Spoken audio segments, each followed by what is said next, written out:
11 மணி 10 நிமிடங்களுக்கு வந்து சேரும் என எதிர்பார்க்கப்படுகிறது.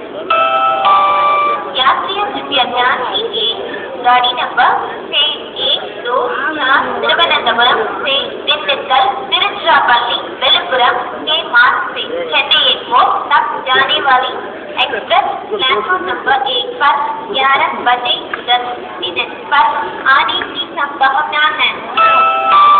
For the kind attention of